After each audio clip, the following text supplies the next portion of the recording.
SIR AIADMK ஆதரிப்பதன் காரணம் என்ன? இதை வெறும் திமுக எதிர்க்கிறதுனால தோல்வி பயம்னு சொல்றாங்க.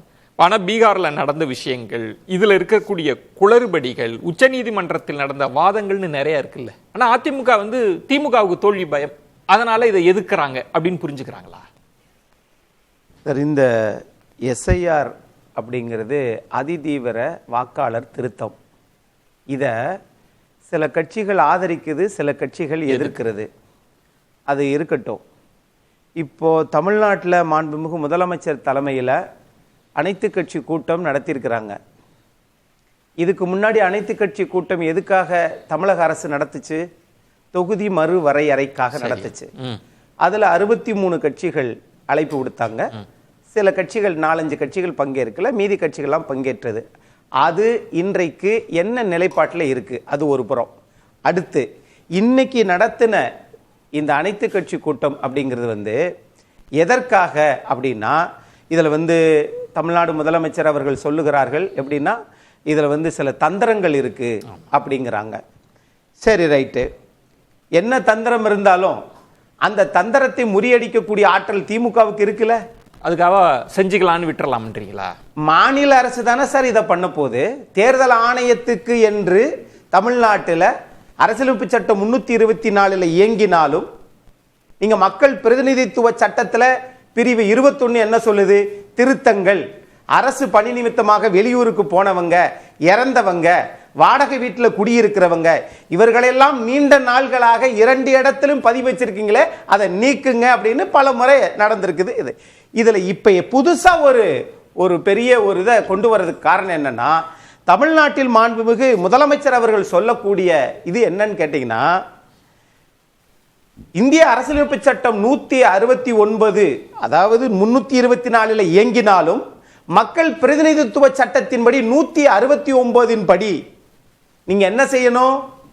தேர்தல் ஆணையம் தன்னிச்சையாக இந்த எஸ்ஐஆரை அறிவித்ததற்கு பதிலாக மத்திய அரசே அரசிதழில் வெளியிட வேண்டும். அப்படிதான் தமிழ்நாடு முதலமைச்சர் அவர்கள் சொல்லியிருக்கிறாங்க. இதுல 2 விஷயத்தை தெளிவுபடுத்தணும். ஒன்னு, தேர்தல் ஆணையத்தில் இருந்து இங்கு ஆள் இல்லை. தமிழ்நாட்டில் அதை சரிபார்ப்பதற்கு ஆள் இல்லை. இந்தியா முழுவதுமே தேர்தல் ஆணையத்துக்கு ஆள் இல்லை. ஒரு கேள்வி, இதுல மாநில அரசு நடத்த போகிறதா அல்லது மாநில அரசின் சார்பாக தனியார் நிறுவனங்களுக்கு தமிழக அரசு கொடுக்க போகிறதா? அப்படி தனியார் நிறுவனங்கள் கொடுத்தால் நம்முடைய ஆர்கே சார் அவர்கள் சொன்னதை போல அவர்கள் வேண்டுமென்ற ஏதாவது சில தரவுகளை உள்ள இல்ல. இப்ப ஒரு கேள்வி அக்னீஸ்வரன், ஒரே ஒரு கேள்வி, ஒரே கேள்வி. இப்ப திமுக கூட்டணி கட்சி எல்லாம் என்ன சொல்றாங்கன்னா, இது சீராய்வு பண்ணணும், அதுல எல்லாம் எங்களுக்கு மாறுபட்ட கருத்து கிடையாது. ஆனா தேர்தல் ஆணையத்தின் மீது எங்களுக்கு சந்தேகம் இருக்கு. ஒண்ணு. அதை தாண்டி அவங்க என்ன சொல்றாங்கன்னா, எதுக்கு இவ்வளவு குறுகிய காலத்துல ஏன் இன்னும் நிறைய சிக்கல் இருக்கு, நீதிமன்றத்துல வழக்கு இருக்கு, எதுக்காக இப்ப இதை செய்யணும், பொறுமையா செய்யலாமே அப்படின்னு கேட்கிறப்ப அதிமுக அதெல்லாம் கிடையாது, ஏன் எஸ்ஐஆரை கண்டு பயப்படுறீங்கன்ற அந்த ஸ்டாண்ட புரிஞ்சுக்க ஆசைப்படுறேன். சார், மாநில அரசு தானே சார் செய்ய போகுது, அதை கண்டு ஏன் நீங்க பயப்படுறீங்கன்னு தான் என்னுடைய கேள்வியும். அதை நீங்க தானே நடைமுறைப்படுத்த போறீங்க.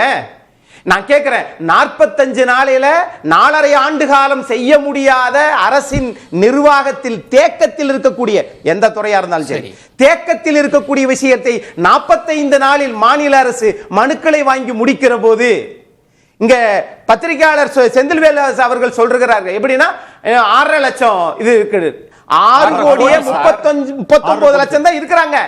இதுல எல்லா கட்சிகள் என்று வருகிற போது அடிப்படை கட்டமைப்பு வச்சிருக்கிற கட்சி அதிமுக, திமுக தானே. அவர்கள் திமுக செய்தாலும் திமுக முகவர்கள் தான் வருவாங்க, அதிமுக முகவர்கள் தான் வருவாங்க. நடத்த போவது அரசு ஊழியர்கள் தானே. அப்ப அரசு ஊழியர்களையே தமிழக அரசு திராவிட முன்னேற்ற கழக ஆட்சி நம்பலையா? ஒண்ணு. இரண்டாவது, இதுதான் இப்ப முக்கியமான விஷயம், இவர்கள் மத்திய அரசை அல்லது சில நிறுவனங்களை நம்பிக்கை இருக்கா இல்லையா அதெல்லாம் எடை போட்டு என்னால பார்க்க முடியாது, அதுக்குள்ள நான் போகல. தேர்தல் ஆணையம் மீது உங்களுக்கு சந்தேகம்லாம் இல்ல. எனக்கு அதான் அரசியல் கட்சிகள் பார்க்க வேண்டிய வேலை, அரசியல் கட்சிகளுக்கு அது தெரியும் நுணுக்கங்கள். அதிமுக எனக்கு அதைத்தான் கேட்கிறேன், தேர்தல் ஆணையத்தின் மீது சந்தேகம் இருக்கா, மத்திய அரசு மேல சந்தேகம் இருக்கான்றது வேலை. செய்ய போறதே மாநில அரசு தானே, தமிழக அரசு தானே. இது ஒண்ணு. இப்ப என்னன்னா ஊழியர்கள் தான் கணக்கெடுக்க போறாங்க, அவங்க தானே கணக்கெடுக்க போறாங்க. அப்படி என்ன பாதிப்பு வந்துருன்றீங்க? அப்போ அததான் பயம். அப்ப தமிழக அரசாங்கத்தின் கீழ் பணியாற்றக்கூடிய அரசு ஊழியர்களையே நமக்கு எதிராக செஞ்சிருவாங்களோ என்று திமுக அச்சப்படுகிறதா? ஒன்று. ரெண்டு, இதை ஏன் தெரியுமா சார் இவ்வளவு தூரம் பெருசாக்குறாங்க? எனக்கு இன்னொரு இது சொல்லுங்க. பீகார்ல குழப்பங்கள் ஆர்கே சுட்டி காட்டினாங்க, சுமந்த் சேர்ந்து, அது மாதிரி பீகார்ல எல்லாம் எந்த குழப்பமும் நடக்கலன்னு சொல்லுவீங்கல்ல? நான் கேட்கிறேன், ரோஹிங்கா மேற்கு வங்காளத்துல ரோஹிங்கா மக்களை தடுப்பதற்கு தான் இந்த எஸ்ஐஆர் இன்னும் சில திருத்தங்களை கடுமைப்படுத்தினாங்க. ஆனால் அது மாதிரி எல்லாம் தமிழ்நாட்டுக்கு ஒரு பிரச்சனை எழுமா? பீகார்ல ரோஹிங்கா எத்தனை முஸ்லிம்ஸை நீக்கி இருக்காங்க? ஏதாவது நான் மேற்கு வங்காளத்தை தான் சொன்னேன். மேற்கு வங்காளம் பீகார்ல நடந்ததை சொல்றேன். இல்ல கரெக்ட். இப்ப அதுல இந்த 12 மாநிலங்களுக்கு எத்தனை மாநிலங்களுக்கு தேர்தல் வருது அப்படின்ற கணக்குல இவங்க அச்சப்படுகிறாங்க. ஏன் இந்த அவசரம்? Right, okay, correct. ஏன் இந்த அவசரம் நான் கேட்கிறேன். இவர்களை பொறுத்தளவுல தமிழ்நாட்டில் இந்த விஷயத்தை மடைமாற்றம் செய்வதற்காக பண்றாங்க. தேர்தல் ஆணையமா?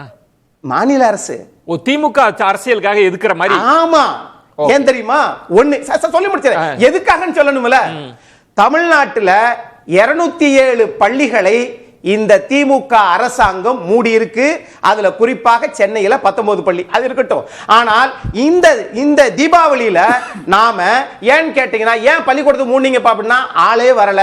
ஆனால் ஆட்கள் அதிகமாக போய் தீபாவளி நேரத்துல மதுபான கடைகள்ல 789 கோடி வருமானம்.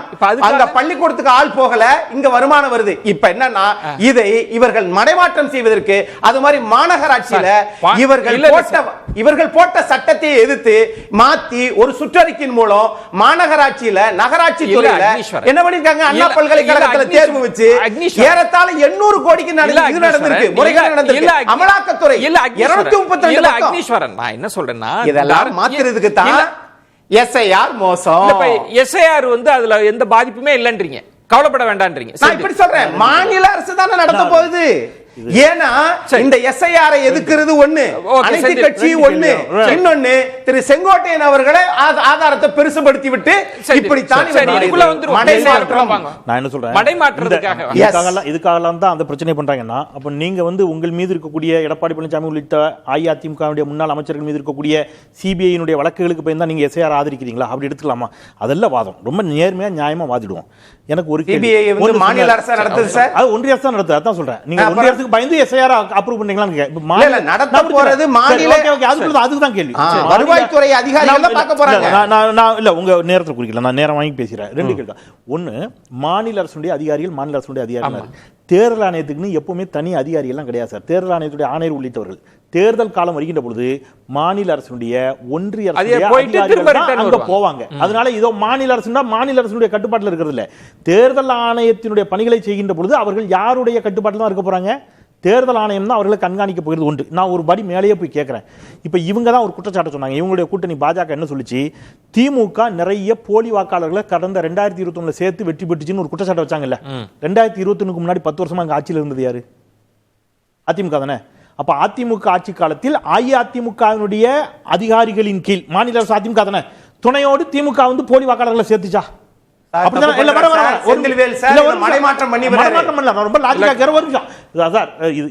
நியாயமா இல்ல? எனக்கு புரியல. மக்களுக்கு புரிய விட்டுருங்க. அக்னி அவர் சொல்வது, அதிகாரிகள் தமிழக அரசுக்கு இருந்தாலுமே தேர்தல் ஆணையம் இந்த பணி செய்கிற போது முழுவதுமாக தேர்தல் ஆணையத்தின் கட்டுப்பாட்டில் உத்தரவுகள் எங்கிருந்து வரும்? யாருக்கு அவங்க ரிப்போர்ட் பண்ணணும்? கூடுதலா ஒரு கேள்வி, அதனோட முடிவான முடிவை யார் எடுப்பார்? கூடுதலா 2 கேள்வி. தமிழ்நாட்டில் சார் 234 தொகுதியில ஒரு காமெடி பண்றாங்க பாருங்க. 197 தொகுதியில 2002க்கு அப்புறம் சேர்த்தவங்கள, 2002க்கு முன்னாடி சேர்ந்தவங்களுக்கு பிரச்சனை இல்ல. 197 தொகுதி, 234 தொகுதி கிடையாது. 37 தொகுதிகளுக்கு 2005க்கு பிறகு. இதெல்லாம் எப்படி புரிக்கிறீங்க? அப்புறம் நீங்க லாஸ்ட் क्वेश्चन, நீங்க வேலிடா ஒன்னு கேட்டீங்கல்ல, இப்போ இதெல்லாம் பண்ணிட்டீங்கல்ல சார், வட மாநிலத்தில் பண்ணி முடிச்சீங்கல்ல, இதுவரைக்கும் எத்தனை வெளிநாட்டவர்கள் இங்கே போலியாக சேர்க்கப்பட்டார்கள், அவங்களை நீக்கினீங்கன்னு ஒரே ஒரு டேட்டா கொடுக்க சொல்லுங்க. அதாவது சார் அழகா எப்படி அப்படியே மடைமாற்றி விட்டார் பாத்தீங்களா? அதிமுக 10 ஆண்டு கால ஆட்சி, தமிழ்நாட்டில் திமுக 4.5 ஆண்டு கால ஆட்சி. அது இங்க பிரச்சனை இல்லை சார். தேர்தல் ஆணையம் சொல்லுவதை மாநில அரசின் அதிகாரிகள் செய்வதை அதிமுகவோ திமுகவோ பொறுப்பெடுக்காது. ஆனால் திமுக ஆட்சி செய்கிற போது அந்த அதிகாரிகளை நம்பவில்லையா என்பதான் என் கேள்வி. அதிமுக ஆட்சி ஒண்ணு, ரெண்டு, கட்சியை விடுங்க சார், கட்சி இங்க முக்கியம் இல்ல, அதிகாரிகள். கட்சியை விட அதிகாரிகளுடைய செயலாற்றும் திறன் தான் இங்க முக்கியம். இன்னொன்னு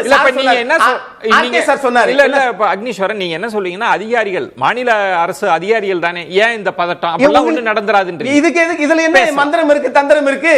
ஒரு அதிகாரிகள் தானே. இன்னொன்னு கண்ட்ரோல் வந்து தேர்தல் ஆணையத்திற்கு இருக்கின்றாரு. திமுக 40க்கு 40 வெற்றி பெற்றுச்சே, அப்ப தேர்தல் ஆணையம் கண்ட்ரோல் தானா? இல்ல அது வேற சார். அது எப்படி? அதை இதை எப்படி கனெக்ட்? அது மாதிரி தான் அதுவும் அதிகாரிகள் தானே. அதே மாவட்ட ஆட்சியர் தானே. அதே மாவட்ட ஆட்சியர் தானே.